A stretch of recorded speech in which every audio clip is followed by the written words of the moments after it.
আমাদের মধ্যে যে ব্যক্তি নিজেকে পরিশুদ্ধ করতে পারলো, যার আত্মশুদ্ধি হয়ে গেল, এই ব্যক্তি শেষ হাসি হেসে ফেললো, জান্নাতি হয়ে গেল, সাকসেস হয়ে গেল। ওয়াকাদ খাবা মান দাসাহা, আর যার নিজের আত্মাকে পরিশুদ্ধ করতে পারলো না, যার তাজকিয়া হলো না, যার পরিশুদ্ধি হলো না, যে অপবিত্র থেকে গেল, যার ভিতরে অহংকার আছে, দুনিয়ার মোহ আছে, যার ভিতরে হিংসা আছে, বিদ্বেষ আছে, অন্যের প্রতি শত্রুতা আছে, অন্তরের রোগে ভরা, তার অন্তর কলুষযুক্ত, তার দেহ হয়তো অনেক সুন্দর, সে হয়তো নামাজে পড়ে, সে হয়তো বাহ্যিকভাবে দাঁড়িয়েও রাখে, কিন্তু তার আত্মা যদি অপবিত্র হয়, আত্মা যদি পরিচ্ছন্ন না হয়, তার মনটা যদি নোংরা হয়, তার মনের ভিতরে যদি হারাম থাকে, তার ভিতরে বাতিনি গুনাহ যদি থাকে, তাহলে সে ক্ষতিগ্রস্ত, সে জাহান্নামী। এই কথা বলার জন্য আল্লাহ 11 বার টানা বিরতিহীন শপথ করেছে। দুর্ভাগ্যজনক বাস্তবতা হলো, 5 ওয়াক্ত নামাজ পড়ার ফরজ আমরা জানি, পর্দা করা ফরজ সেটা আমরা জানি, রমজান মাসে সিয়াম পালন করা ফরজ সেটাও আমরা জানি, যাকাত আদায় করা ফরজ সেটাও আমরা জানি, এরকম আরো বহু ফরজের কথা আমরা জানি। কিন্তু যেই ফরজের কথা আমরা বেশিরভাগ মানুষ জানি না বা আমাদের ধারণা নাই, সেটা হলো আত্মশুদ্ধি করা, এটাও ফরজ। নিজেকে পরিশুদ্ধ করা, যেটাকে কোরআনের ভাষায় বলা হয় তাজকিয়া। কোরআনের ভাষায় কি বলা হয়? তাজকিয়া। আর আমরা আমাদের বাংলায় নিজের ভাষায় সেটাকে বলতে পারি আত্মশুদ্ধি, নিজেকে সংশোধন করা, নিজের ইসলাহ করা, নিজেকে পরিশুদ্ধ করা। আমরা যখন দুনিয়াতে এসেছি, মাতৃগর্ভ থেকে যখন পৃথিবীর আলো আমরা দেখেছি, আমাদেরকে আল্লাহ যে অন্তর দিয়ে পৃথিবীতে প্রেরণ করেছেন, তখন আমাদের অন্তর ছিল সকল প্রকার কলুষতা থেকে মুক্ত। আমরা যখন মাতৃগর্ভ থেকে দুনিয়ার আলোতে এসেছি, তখন আমাদের কেউ আমাদের অন্তরে কোনো অহংকার লালন করতাম না। কি বলেন, কোনো দুধের শিশু কি অহংকারী হয়? কোনো দুধের শিশু কি কারোর সাথে অহংকার করে? কারোর প্রতি শত্রুতা করে? নাই। তার মানে আমরা যখন দুনিয়াতে এসেছি, আল্লাহ তাআলা আমাদেরকে যে অন্তরটা আমাদের বডিতে দিয়ে দিয়েছেন, সে অন্তরটা ছিল ফ্রেশ, কালিমা মুক্ত, কলুষ মুক্ত। সে অন্তরে কোনো ত্রুটি ছিল না, কোনো দাগ ছিল না, একেবারে ফ্রেশ। সে অন্তরে কোনো হিংসা, বিদ্বেষ, দুনিয়ার মোহ। একটা দুধের শিশুর কি দুনিয়ার মোহ থাকে? তার বাবার থাকতে পারে, তার মায়ের থাকতে পারে, তার মধ্যে দুনিয়ার মোহ। সে মায়ের বুক থেকে একটু দুধ আহরণ করতে পারলে সে খুশি, তার আর চাহিদা নেই। তো একজন মানুষের অন্তরে যত রকমের অশুদ্ধ, ভুল বা খারাপ চিন্তা আসতে পারে, এর সবগুলো থেকে পরিচ্ছন্ন, পবিত্র থাকে একটা কোমলমতি শিশুর অন্তর। তো আল্লাহ রাব্বুল আলামিন যখন আমাদেরকে দুনিয়াতে পাঠিয়েছেন, তখন আমরা ফ্রেশ, পরিচ্ছন্ন অন্তর নিয়ে এসেছি। এরপর আমরা যখন আস্তে আস্তে বড় হয়েছি, আমাদের পরিবেশ, প্রতিবেশ, আমাদের আশপাশ, আমাদের গণ্ডি, আমাদের চৌহদ্দি এবং আমাদের এনভায়রনমেন্ট, আমাদের সহচর, আমরা যাদের সাথে উঠা বসা করছি, যে জায়গায় যাচ্ছি, এই সব কিছু থেকে আমাদের অন্তর ধীরে ধীরে ধীরে ধীরে নানান কলুষ এবং কালিমা ধারণ করতে করতে করতে এমন একটা পর্যায়ে চলে গেছে যে এই অন্তরটা এখন এতটা রোগাক্রান্ত, এতটা ময়লাযুক্ত, এতটা কালিমাযুক্ত, যে অন্তর দিয়ে এখন ভালো আর মন্দ পরখ করা আমাদের জন্য কঠিন হয়ে যাচ্ছে। আর সেই কারণে এই অন্তরটাকে পরিচ্ছন্ন করা, ক্লিন করা, এটাকে পবিত্র করা, এটার যেই কালিমাগুলো লেগে গেছে সেগুলো থেকে এটাকে ধুয়ে মুছে সাফ করা, এটা আমাদের জন্য একটা ফরজ, একটা অপরিহার্য কর্তব্য। কোরআনে আল্লাহ তাআলা যেটা আমাদেরকে বারবার করবার নির্দেশ করেছেন। আল্লাহ রাব্বুল আলামিন আমাদের নবী করিম সাল্লাল্লাহু আলাইহি সাল্লামকে যে পাঠিয়েছেন, মৌলিকভাবে তার প্রধানত 3টি কাজের কথা আল্লাহ কোরআনে উল্লেখ করেছেন। ইব্রাহিম আলাইহিস সালাম, যিনি আমাদের স্বপ্নদ্রষ্টা ছিলেন, যিনি মুসলিম হিসাবে আমাদের নামকরণ করেছেন, যিনি আমাদের আদর্শিক পিতা, যিনি আমাদের নবী মুহাম্মদ সাল্লাল্লাহু আলাইহি সাল্লামের বংশানুক্রমিক পিতা, যিনি ইহুদিদেরও বংশানুক্রমিক পিতা, যাকে বলা হয় আবুল আম্বিয়া।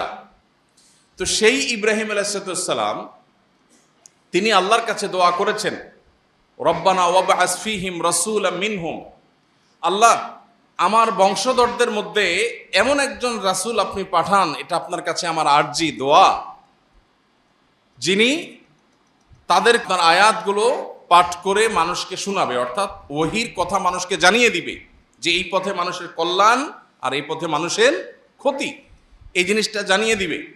আল্লাহর আদেশগুলো মানুষকে জানিয়ে দিবে, আদেশ নিষেধগুলো জানিয়ে দিবে, এবং মানুষকে কিতাব এবং হিকমা শিক্ষা দিবে, এবং মানুষকে পরিশুদ্ধ করবে। তিনটা কাজ।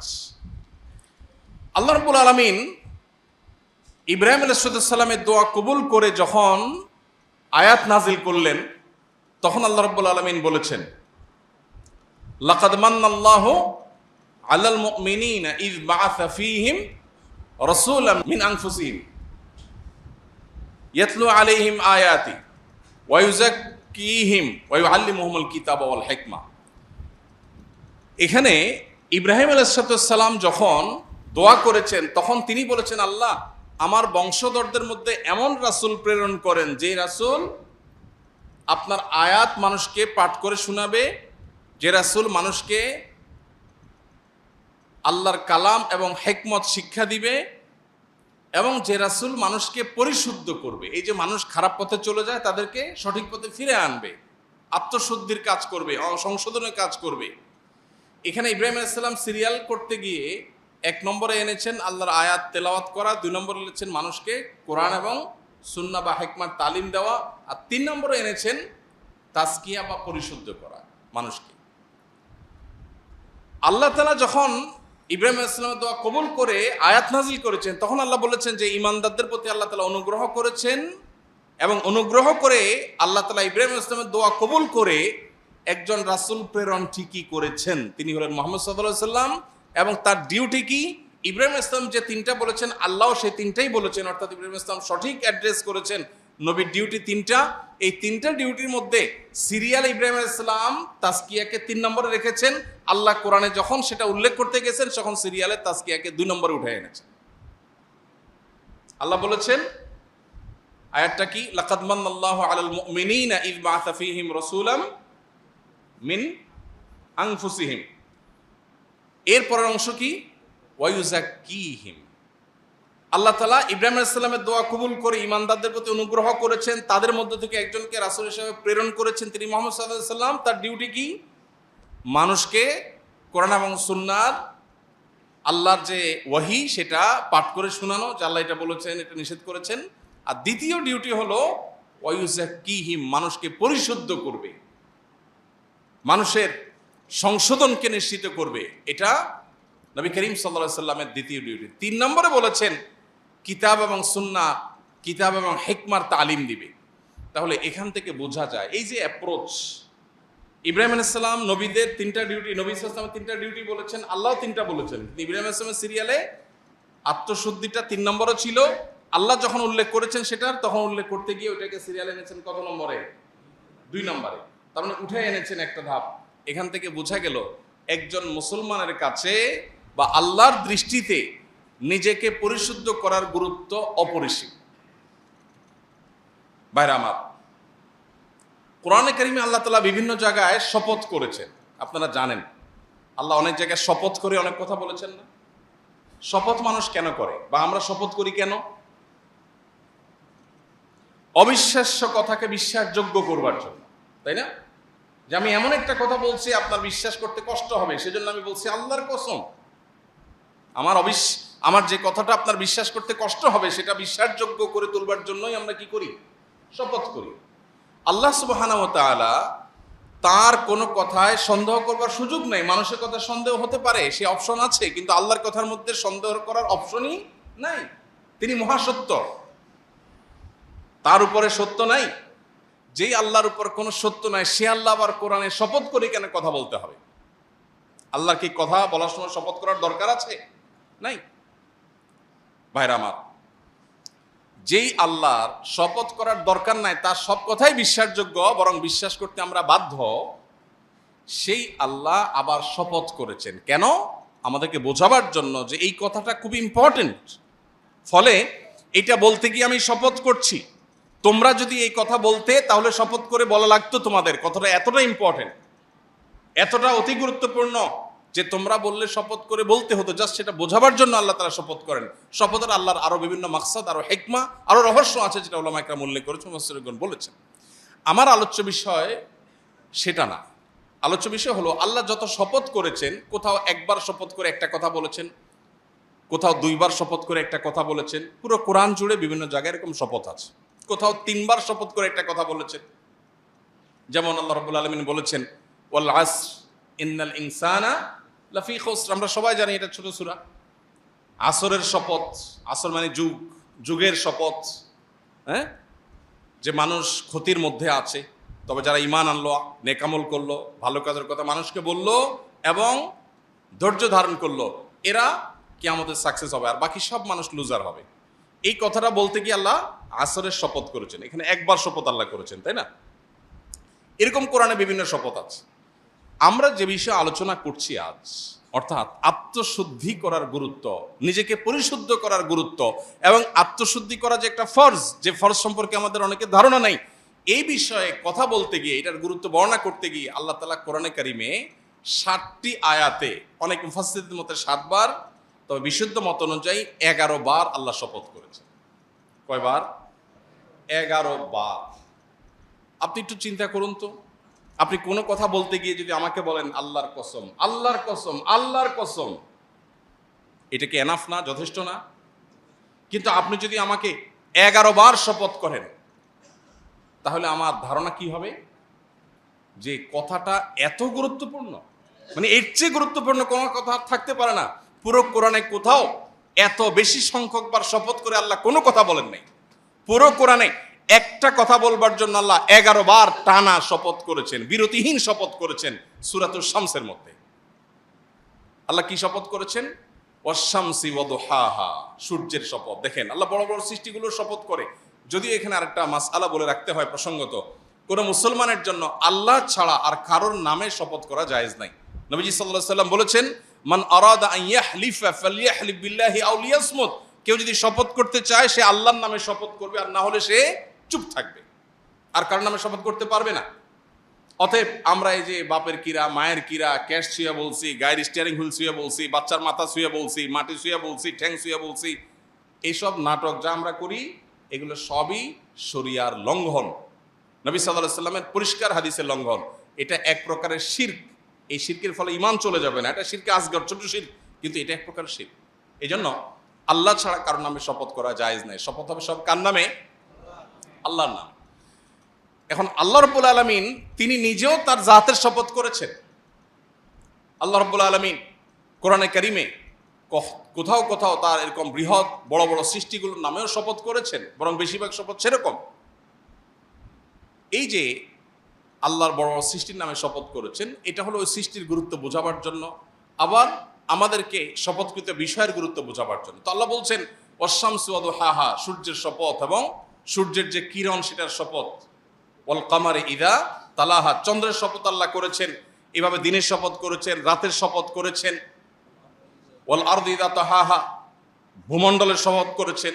ওয়াস সামাই ওয়া মা বানাহা, নবমণ্ডল এবং সেখানে যা কিছু আছে সেগুলোর শপথ করেছেন। এরকম এতগুলো বিষয়ে শপথ করে আল্লাহ বলছেন কদ আফলাহা মান যাক্কাহা।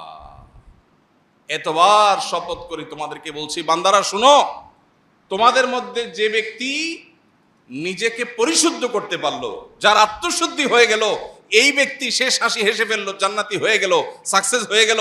ওয়াকাদ খাবা মান দাসাহা, আর যার নিজের আত্মাকে পরিশুদ্ধ করতে পারলো না, যার তাজকিয়া হলো না, যার পরিশুদ্ধি হলো না, যে অপবিত্র থেকে গেল, যার ভিতরে অহংকার আছে, দুনিয়ার মোহ আছে, যার ভিতরে হিংসা আছে, বিদ্বেষ আছে, অন্যের প্রতি শত্রুতা আছে, অন্তরের রোগে ভরা, তার অন্তর কলুষযুক্ত, তার দেহ হয়তো অনেক সুন্দর, সে হয়তো নামাজে পড়ে, সে হয়তো বাহ্যিকভাবে দাঁড়িয়েও রাখে, কিন্তু তার আত্মা যদি অপবিত্র হয়, আত্মা যদি পরিচ্ছন্ন না হয়, তার মনটা যদি নোংরা হয়, তার মনের ভিতরে যদি হারাম থাকে, তার ভিতরে বাতিনি গুনাহ যদি থাকে, তাহলে সে ক্ষতিগ্রস্ত, সে জাহান্নামী।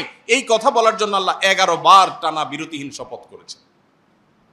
ভাইরা আমার, তাহলে যেই ফরজটার ব্যাপারে আল্লাহ তাআলা কোরআনে এত গুরুত্ব আরোপ করেছেন, যেই কথা বলতে গিয়ে টানা 11 বার শপথ করেছেন 60টি আয়াতের মধ্যে, সেই বিষয়টা আমাদের কাছে সবচেয়ে অবহেলিত।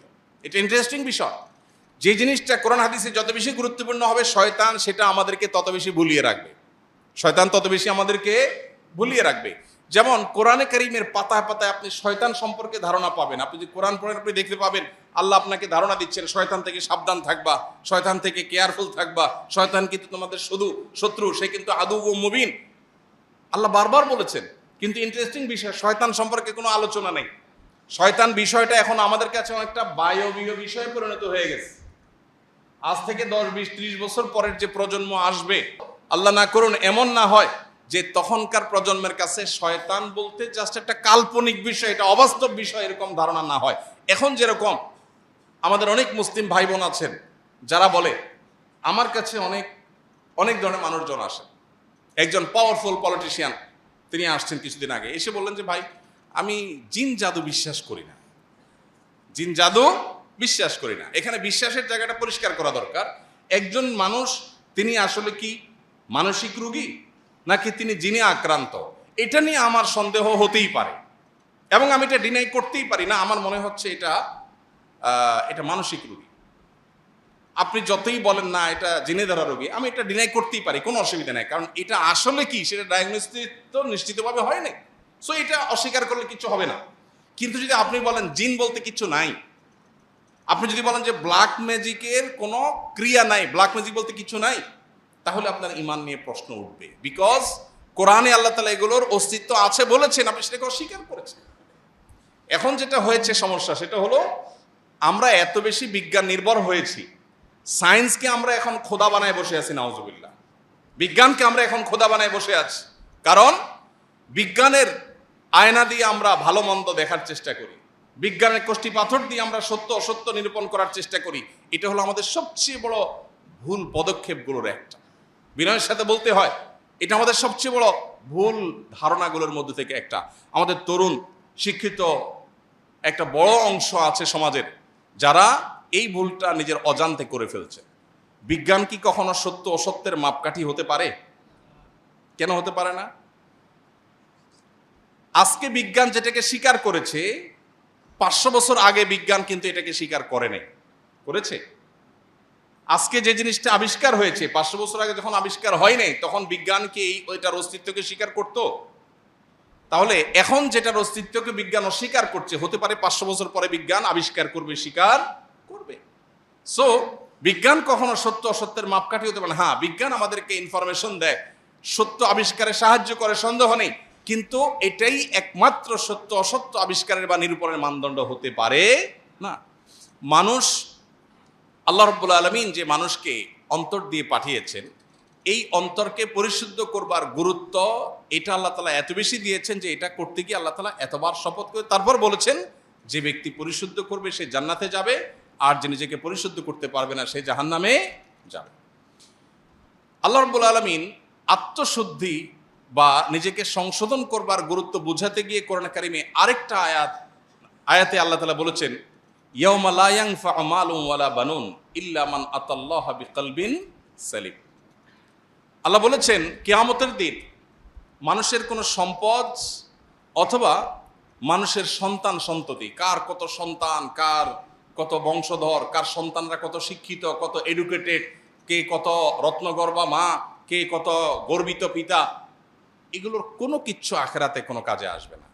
এই যে আমরা এখন ভাবসাব নেই, আমার 2 ছেলে কানাডা পড়ে, একটা আমেরিকা থাকে, আরেকটা লন্ডন থাকে, আরেকটা থাকলে লন্ডন যাইতো, আরেকটা থাকলে আরেক দেশে যাইত, এরকম ভাবসাব আছে না সমাজে? প্রচুর পরিমাণ আছে।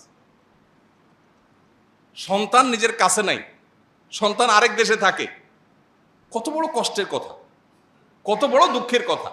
আরেকজনের সন্তান হয়তো একটা ছোট কাজ করে, কিন্তু সকাল বিকাল সন্তানের মুখটা দেখে, কত শান্তি। কিন্তু দুর্ভাগ্য আমাদের, এমন এক পৃথিবী আমরা পেয়েছি যে পৃথিবীতে গর্ব করার বিষয়গুলো অনেক ক্ষেত্রে বেশ হাস্যকর হয়ে যায়। তো যাই হোক, এই যে সন্তান নিয়ে গর্ব বা সম্পদ নিয়ে গর্ব করি, আল্লাহ বলছেন ইয়াউমা লা ইয়ানফা'ু মালুন ওয়ালা বানুন, তোমার সন্তানের গর্ব কিংবা তোমার অমুক অ্যাসেট আছে, তমুক অ্যাসেট আছে, এটাও আমার, ওইটাও আমার, এটা আমি কামাই করেছি, সেটা আমি করেছি।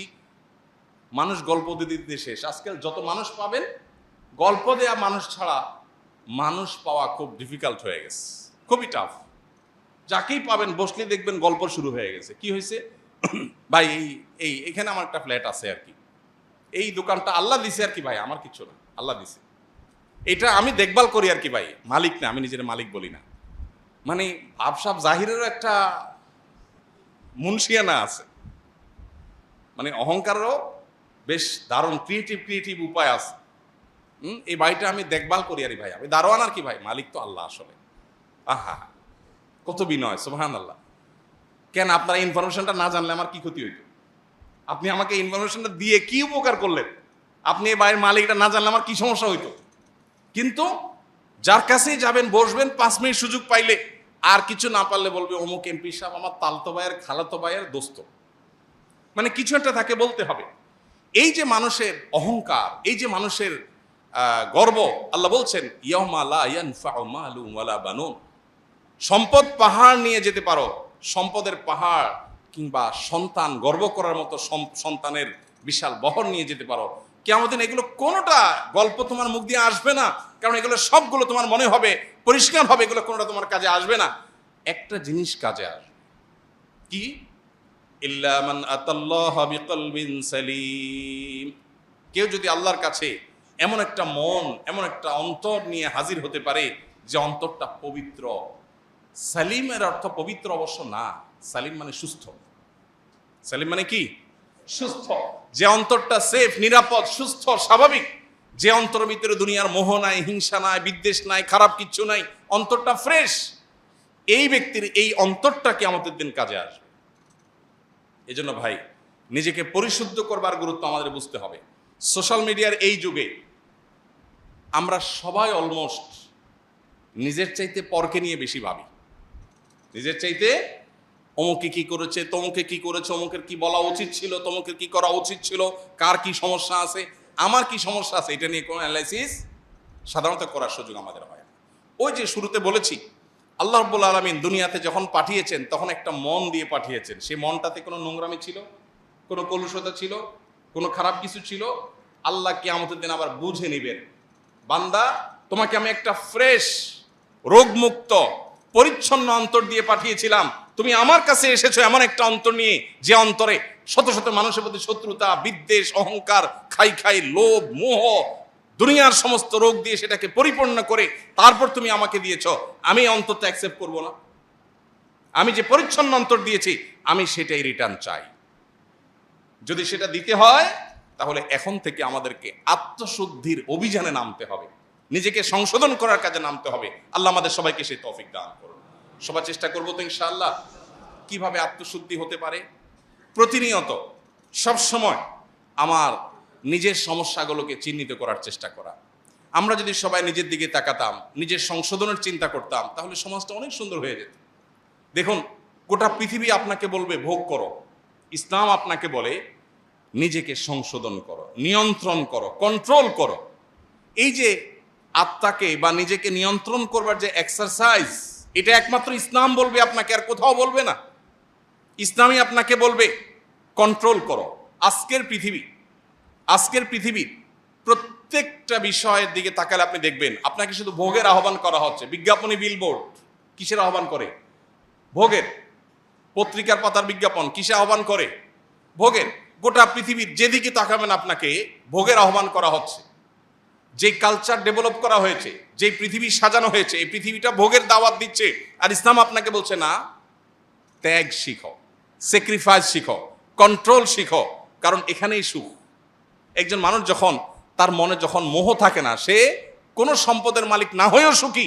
আরেকজন অন্তরে যখন মোহ থাকে, সে শত সহস্র সম্পদের মালিক হওয়ার পরও অভাবী। এই জন্য ভাইরা, নিজের আত্মাকে পরিশুদ্ধ করবার জন্য আমাদের অনেকগুলো স্টেপ অবলম্বন করতে হবে, অনেকগুলো পদক্ষেপ নিতে হবে। এবং তার আগে, পদক্ষেপ নেওয়ার আগে আমাদের আবারও মনের মধ্যে গেঁথে নিতে হবে, নামাজ, রোজা, হজ, যাকাত, হালাল উপার্জন, পর্দা করা, বাবা মার কথা শোনা, এসব বিষয়গুলো যেরকম ফরজ, ঠিক একইভাবে নিজেকে সংশোধন করা, আত্মশুদ্ধি করা, নিজের পরিশুদ্ধির জন্য উদ্যোগী হওয়া, এটাও একটা ফরজ। বরং এটা এমন ফরজ, যেই ফরজের কথা বলতে গিয়ে আল্লাহ শপথ করেছেন 7 আয়াতে 11 বার, যেটার কথা নবীজি বলেছেন, আলা ইন্না ফিল জাসাদে লামুজগা। মানুষের শরীরে একটা বিশেষ অর্গান আছে, একটা পার্ট, একটা অংশ আছে, ইদা সলুহাত, সেটা যদি ঠিক হয়ে যায়, সলুহাল জাসাদ কুল্লু, পুরো মানুষের বডিটাই ঠিক হয়ে যায়। ওইদা ফাসাদাত, সেই অর্গানটা, সেই শরীরের অঙ্গটা যদি নষ্ট হয়ে যায়, পুরো শরীর নষ্ট হয়ে যায়। আল্লাহ ওয়াহিয়াল কলব, নবীজি বলেছেন সেটা হলো অন্তর, আর কিছু না। নবীজি বলেছেন আত্তাকওয়া হাহুনা, আত্তাকওয়া হাহুনা, আত্তাকওয়া হাহুনা, মানুষের অন্তরের মধ্যেই হলো তাকওয়া। এটা যদি ঠিক হয়ে যায়, তখন এটা রাজধানীর মতো, হাত, মুখ, চোখ, সব অঙ্গ প্রত্যঙ্গগুলো ওইটার ডিরেকশন অনুযায়ী চলতে থাকে। আর যখন ভেতরে অহংকার থাকে, তখন বাহির দিয়ে বিনয়ের ভাব ধরে, আসলে মনে কি অহংকার। এজন্য ভাইরা, নিজের পরিশুদ্ধির জন্য আমাদের কিছু স্টেপ নিতে হবে। নাম্বার 1, কিভাবে আত্মশুদ্ধি হতে পারে। 1 নম্বর হলো সকল প্রকার গুনাহ থেকে বাঁচার জন্য সর্বোচ্চ সংগ্রাম করা। কারণ নবীজি সাল্লাল্লাহু আলাইহি সাল্লাম বলেছেন, মানুষ যখন কোনো গুনাহ করে, আল্লাহর কোনো নিষিদ্ধ পথে যায়, কোনো একটা পাপের কাজ করে, মোবাইলে একটা হারাম জিনিস দেখে ফেললেন, একজন পুরুষ পর্নোর ছবি দেখলেন, মজা নিলেন, একটা হারাম গুনাহের কাজ করলেন, এর ফলে কি হবে? অন্তরের মধ্যে, অন্তরটা কিন্তু ফ্রেশ ছিল, এটাতে একটা দাগ পড়বে। একটা গুনাহ করলে একটা দাগ পড়ে, হাদিসে আসছে। আরেকটা গুনাহ পড়লে আরেকটা দাগ পড়ে, আরেকটা পড়লে আরেকটা দাগ পড়ে। এভাবে পড়তে পড়তে একটা স্বচ্ছ আয়নার উপরে যেরকম অনেক ময়লা পড়লে যেরকম সে আয়নায় ভালো মন্দ চেহারাতে কি আছে না আছে বোঝা যায় না, ঠিক একইভাবে একটা অন্তরে যখন অনেক গুনাহ করতে করতে করতে করতে কলুষে পরিপূর্ণ হয়ে যায়, তখন এই অন্তর দিয়ে কোনটা ভালো কোনটা মন্দ, কোনটা হক কোনটা বাতিল, কোনটা সত্য কোনটা মিথ্যা, কোনটা জান্নাতের পথ কোনটা জাহান্নামের পথ, এটা নিরূপণ করবার ক্ষমতা থাকে না। এই জন্য আমার অন্তরকে পরিশুদ্ধ করবার জন্য 1 নম্বরের কাজ হলো সকল প্রকার গুনাহ থেকে বাঁচার জন্য সর্বোচ্চ সংগ্রাম করা। এরপরে যদি গুনাহ হয়ে যায়, ওই যে অন্তরে গুনাহ হয়ে গেছে মানে দাগ পড়ে গেছে, এই দাগ রিমুভ করার জন্য উপায় আছে। গ্লাস পরিষ্কারের জন্য যেরকম গ্লাস ক্লিনার আছে, ঠিক একইভাবে অন্তর পরিষ্কারের জন্য কল্ব ক্লিনার আছে। সেই ক্লিনারের নাম হলো তওবা। সেটার নাম কি? তওবা। বান্দা যখন তওবা করে, আত্তাইবু মিনাজ যামবি কামাল্লা যামবালা, তার অন্তরে যে দাগ পড়ে যায়, ভালো করে তওবা করতে পারলে সেই দাগ মুছে যায়। তাহলে আমাদের নিজেদের পরিশুদ্ধ করার জন্য 1 নম্বর স্টেপ হলো কি? গুনাহ থেকে বাঁচার জন্য সংগ্রাম করা। অনেক নফল নামাজ দরকার নাই, অনেক নফল দানও দরকার নাই, অনেক তাসবিহ না হলেও চলবে, অনেক তেলাওয়াত না হলেও চলবে, কিন্তু যেটা না হলে চলবে না সেটা হলো কি? আমার দ্বারা কোনো গুনাহ হবে না। আমি চোখের গুনাহ, মুখ দিয়া সকাল থেকে রাত পর্যন্ত কত গীবত বেহুদা কথা বলছি, এগুলো সবগুলো গুনাহ। যেগুলো কোরআন হাদিসে নিষেধ করা হচ্ছে সেগুলো করাই হলো কি? গুনাহ। অতএব সেগুলো থেকে বেঁচে থাকার চেষ্টা কর। যদি কোনোটা হয়ে গেছে আমি টের পাই, এই কথাটা তো বলা ঠিক হয়নি, আমার অন্যায় হয়ে গেছে, দেরি না করে সাথে সাথে রিমুভার দিয়ে সেটাকে রিমুভ করা, অর্থাৎ তওবা করা যে আল্লাহ আমি অন্যায় করেছি, আর করবো না, এটাই রিমুভার। তাহলে এই প্রক্রিয়ার মধ্য দিয়ে আমাদের অন্তরটাকে পরিচ্ছন্ন রাখতে পারি। আর দ্বিতীয়ত হলো, আল্লাহ বলেছেন ইয়া আইয়ুহাল্লাযীনা আমানুত্তাকুল্লাহ ওয়া কুনু মা'আস সাদিকিন, এই ইমানদাররা তোমরা তাকে অবলম্বন করো আর নেককার আল্লাহওয়ালা মুত্তাকি পরহেজগার মানুষের সুহবতে থাকো। সাহচর্য অনেক গুরুত্বপূর্ণ। পরিবেশ, নেককারদের পরিবেশ কিন্তু মানুষকে নেককার করে, বদকারদের পরিবেশ মানুষকে বদকার করে। এই জন্য সাহচর্য এবং সোহবত মানুষকে যত দ্রুত পরিবর্তন করে, অন্য কোনো কিছু এত দ্রুত পরিবর্তন করে না। এক বস্তা ভালো আলুর মধ্যে একটা পচা আলু রেখে দিবেন, ওই পচা আলুর সোহবতে থেকে থেকে আশপাশের সবগুলো পচতে থাকবে, পুরো বস্তা পচে শেষ হয়ে যাবে। এই জন্য ভালো মানুষ, ভালো পরিবেশ, যে মানুষগুলোর অন্তরে দুনিয়ার মোহ নাই, আল্লাহওয়ালা, দুনিয়ার খাই নাই, তার সাথে চললে আপনার মধ্যে মানসিকতা আসবে। বিনয়ী মানুষের সাথে চললে আপনার মধ্যে বিনয় আসবে। সোহবতের জন্য আল্লাহওয়ালা মুত্তাকি মানুষ, নেককার মানুষদের সাহচর্য অবলম্বন করা, এটা 2 নম্বর করণীয়। 3 নম্বর করণীয়, আল্লাহর কাছে চোখের পানি ফেলে দোয়া করা। নবী সাল্লাল্লাহু আলাইহি ওয়াসাল্লাম আল্লাহর কাছে দোয়া করতেন। কি দোয়া করতেন? আল্লাহুম্মা আতি নাফসি তাকওয়াহা ওয়া যাক্কিহা ওয়া আনতা খায়রু মান যাক্কাহা। বহু আমরা যে টপিকে আলোচনা করছি এই টপিকেই দোয়া। হে আল্লাহ, আমার অন্তরকে আপনি পবিত্র করে দিন, এটার পরিশুদ্ধ করে দিন, নোংরামি থেকে, কলুষতা থেকে আপনি পরিচ্ছন্ন রাখুন। আল্লাহর কাছে এই দোয়াটা সকাল সন্ধ্যা নবীজি নিবেদন করতেন, নিয়মিত আমাদের নিবেদন করতে হবে। অতএব ত্রিমুখী প্রচেষ্টা, গুনাহ থেকে বাঁচা, গুনাহ হয়ে গেলে তওবা করা, এবং নেককারদের সাহচর্য সোহবত, আর আল্লাহর কাছে চোখের পানি ফেলে দোয়া করা। আল্লাহ আমাদের সবাইকে পরিশুদ্ধ অন্তর নিয়ে আল্লাহর সাথে সাক্ষাতের তৌফিক দান করুন। আমাদেরকে আল্লাহ তাআলা কলবে সালিম নিয়ে আল্লাহর সামনে হাজির হওয়ার তৌফিক দান করুন। রোগাক্রান্ত অন্তরকে আল্লাহ তাআলা রোগমুক্ত করার উদ্যোগ গ্রহণ করার তৌফিক দান করুন। শয়তান আমাদেরকে অনেক কিছুই থেকে ভুলিয়ে রেখেছে। সবচেয়ে ইম্পর্টেন্ট বিষয়, আমার শরীরের সবচেয়ে বড় অর্গান, সবচেয়ে গুরুত্বপূর্ণ অংশ, আমার অন্তর নিয়ে মনোযোগ দেওয়ার, ফোকাস দেওয়ার সুযোগ আমার হয় নাই, কারণ শয়তান আমাকে ভুলিয়ে রেখেছে। বিদায় আজ থেকে সেদিকে মনোযোগ দেই। আমার সমস্যাগুলো কি আমি লিখে ফেলি, যে আমার ভিতরে কি কি রোগ আছে, কি কি বদরোগ আছে, আমি খাই খাই করি, লোভ করি, অহংকার করি, মানুষকে ছোট করি, তাচ্ছিল্য করি, কি কি রোগ আছে লিখে ফেলি এবং সেগুলো একটা একটা করে রিমুভ করার জন্য প্ল্যান প্রোগ্রাম করি। আল্লাহ রাব্বুল আলামিন আমাদের সবাইকে আসুন্নাহ ফাউন্ডেশন, উম্মার স্বার্থে সুন্নাহর সাথে।